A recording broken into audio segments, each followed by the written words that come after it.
Et bien voilà, elle est là. Merci Dan, comment ça va? Ça va bien. Cathy. Alors on a commencé en musique, évidemment, on ne pouvait pas s'en empêcher. Les Rita Mitsuko, c'est la folie. Il débarque, elle débarque. Elle débarque dans quelques semaines, exactement. Voilà, 19 décembre au Barbie à Tel Aviv. Exactement. Alors Première fois en Israël. Ouais, première fois en Israël, pour elle, ça doit être quelque chose de très très symbolique parce que peut-être que vous ne le savez pas, mais Catherine Ringer est juive. Je l'ai découvert aussi sur le tard, on va dire. Voilà, alors c'est marqué dans toute sa discographie. Vraiment, il y a des chansons qui sont clairement étiquetées et porteuses de tout son héritage parce qu'elle avait un père voilà, qui a une vie un peu rocambolesque, qui est artiste et qui a été un rescapé de la Shoah. Exactement, je crois qu'il s'est échappé de 6 camps de la mort. Ouais. Mais c'est vrai que moi j'ai découvert toute cette facette-là de sa vie plus tard, après avoir conclu avec eux et avoir réussi à les convaincre de venir en Israël. C'est après que j'ai découvert toute cette facette-là. Moi j'étais, c'est vrai, au début très intéressé de faire venir l'icône pop rock des années 90, cette immense artiste avec un tel répertoire. Elle a bouleversé les codes en fait. C'est une des premières qui a fait des clips complètement démentiels, très bigarrés, très colorés et l'image était vraiment hyper travaillée. On avait l'impression, on ne savait pas si c'était du punk, c'était du rock, c'était du folk, c'était tout mélangé. Elle a tout chamboulé. Il y a vraiment un avant les Rita Mitsuko et un après les Rita Mitsuko. Vraiment, nous on la présente et elle est présentée en France comme l'égérie rock. 40 ans de carrière. Là, c'est l'anniversaire des 40 ans de création des Rita Mitsuko. En France, c'est un événement majeur. Depuis le mois de septembre, ils ont ressorti tous les albums des Rita Mitsuko en version masterisée. Une tournée monumentale de près de 60 dates dans des zéniths complets 6-8 mois à l'avance. La Philharmonique de Paris qui a fait un week-end complet spécial Rita Mitsuko, chose qu'ils n'ont jamais fait avant parce que c'est quand même la Philharmonique, donc on est quand même dans de la musique très très très classique. Et puis on a réussi à ce projet fou de dire on termine la tournée, on va faire une petite salle à Tel Aviv plutôt que faire des énormes salles en France. Et la maison de disque a suivi. Et la maison de disque a suivi, et Catherine Ringer a suivi, et les musiciens ont suivi, et on va se faire vraiment un petit concert entre nous, plaisir. Le même concert qu'à Paris, mais en version intime. Alors ça doit être drôlement émouvant pour elle quand même, parce que les Rita Mitsuko, c'était elle, mais c'était aussi son mari qui nous a quittés, Frédéric Chichin, le guitariste, il écrivait les musiques, les paroles c'était aussi parfois ensemble, mais là ce qui est beau, c'est qu'elle vient avec son fils. Exactement, Raoul Chichin, qui est bassiste, qui est une des étoiles montantes de la basse en France, et qui, pour le concert en Israël, va venir avec elle, et va être sur scène avec elle, et va l'accompagner. Et ce qui est assez impressionnant, c'est qu'on ferme les yeux, on écoute, et on se dit, mais non, c'est Fred Chichin, c'est pas le fils, c'est le père qui est là. Incroyable, ils ont la même gestuelle, ils ont le même son, c'est très bluffant.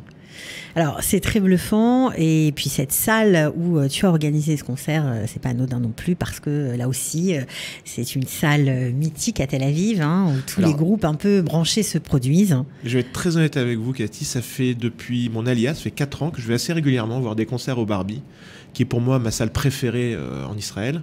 Et à chaque fois, je me dis, oh là là, qu'est-ce qu'elle est bien cette salle, qu'est-ce qu'on pourrait faire venir ici. C'est vrai que c'est la salle où tous les jeunes groupes de rock, toute la scène montante israélienne démarre. C'est une petite salle intimiste au fin fond de Tel Aviv, un son incroyable, une ambiance incroyable.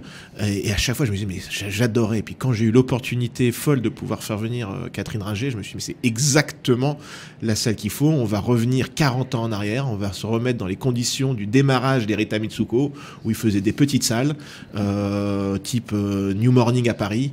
Et voilà, on est parti sur retour en arrière, 40-45 ans en arrière. Elle doit être déchaînée. Dans quel état d'esprit elle est? Écoutez, elle est exténuée, parce que là, la tournée qu'elle fait en ce moment depuis maintenant 1 mois et demi, et qui va encore durer encore 1 mois, est juste vraiment crevant. Mais ils savent qu'ils vont tous terminer, tous ensemble. On a plus de 17 personnes qui se déplacent. On fait venir l'ensemble de l'équipe technique, et pour eux, ça va être un moment de respirer tous ensemble et de terminer la tournée en beauté. Donc oui, ça va être un joli moment. Il paraît qu'elle est hyper fière d'avoir une affiche en hébreu, c'est vrai? Elle m'a demandé la version en hébreu. De l'affiche du concert. On a eu même quelques petits ratés techniques. Elle a corrigé en hébreu. Elle a corrigé en hébreu notre affiche. Surprenante, Catherine Ringer. Et encore, on va en avoir d'autres des surprises le soir même. C'est ça, parce que en fait, pour ceux qui ne la connaissent pas, on va écouter dans quelques minutes encore un autre extrait d'un de ses morceaux. Elle mélange en fait dans ce pop, ce rock, etc., cette musique un peu acidulée, un peu déjantée, des mots très graves, très lourds, qui portent une histoire. C'est impressionnant, surtout dans la chanson du Petit Train, notamment. Voilà, moi aussi, j'ai découvert Le Petit Train, qui était pour moi une chanson très légère, très guillerette pour les enfants. Le Petit Train s'en va dans la montagne. Si vous commencez à faire compétition avec elle, je me demande si on va pas annuler le concert et faire venir Cathy au Barbie quand même. Alors là, vous allez pas remplir, hein, c'est dommage. Et voilà, j'ai découvert Le Petit Train qui pour moi est une chanson vraiment très légère, très guillerette pour les enfants. Tout. Et quand on écoute les paroles, alors on écoute le premier couplet, on se dit bon c'est mignon, c'est léger, on se croirait dans la campagne. Et puis on attaque le deuxième et les troisième couplets et là on est tétanisé. On se rend compte que ça parle de manière très précise de l'écran de la mort, des trains qui ne vont pas revenir, reviendras-tu petit train, sais-tu où tu vas aller, les gens ne te regardent pas, reviendras-tu petit train, comment s'assurer que tu ne reviendras pas, enfin... Waouh. Ouais. Et puis la mort est présente dans ces chansons, quoi. Mais ça ne s'entend pas. C'est comme Marcia Baila, pardon. C'est une chanson qui parle du cancer. Exactement. Un peu avant Stromae, bien avant Stromae, avec son titre qui a choqué beaucoup de gens. Cancer. Et ben elle l'a fait il y a des années, quoi. Et elle était d'une modernité impressionnante. Elle était avant-garde. Elle a vraiment toute une génération de musiciens aujourd'hui et de chanteurs descendent des influences d'Erita Mitsuko, aussi bien en termes de paroles que de musique que de scénographie, parce que c'était pas uniquement des beaux textes, c'était également un charisme sur scène. Et là, ce qui est dingue, c'est que ça n'a pas bougé. Mais elle est faite de ça. Il faut comprendre pour aimer ses concerts, pour entrer dans son monde, il faut comprendre d'où elle vient. Je crois que son père l'a énormément marqué. C'est un artiste incroyable, Sam Ringer, un peintre méconnu, on va dire, parce que il a eu peut-être la carrière qu'il méritait, mais il n'a cessé de dessiner, de construire des machines, des objets. Et dans tous ses clips, pratiquement, il y a un peu de son père avec elle, parce que dans les décors, eh bien, c'est Sam Ringer qui les a réalisés. Exactement. Et puis elle a récemment offert des dessins de son père au musée d'art juif de Paris, qui a fait une exposition, je crois que c'était il y a 6 mois, ou il y a 9 mois. Il lui a donné une mission avant de partir, de le faire connaître, parce qu'il disait un bon juif ashkénaze, un bon peintre, c'est un peintre mort, donc quand je serai mort, tu me feras connaître. Voilà, c'était un peu sa mission. Elle s'en occupe avec beaucoup. Et elle en parle assez régulièrement. Moi, j'ai eu l'occasion de parler 2-3 fois avec elle, et à chaque fois, à un moment donné, son père revenait dans la conversation. Oui, évidemment, il l'a marqué. Et puis elle nous a marqué. Moi, je sais qu'elle a marqué mon adolescence, mon enfance. J'ai grandi, j'ai été bercé par Erita Mitsuko. Ça fait partie des chansons qu'on connaît sans s'en rendre compte, en fait. On se rend compte qu'on connaît les paroles par cœur, qu'on connaît la musique, que ça nous parle, ça nous ramène loin. Et d'ailleurs, puisqu'on en parle, écoute, Andy.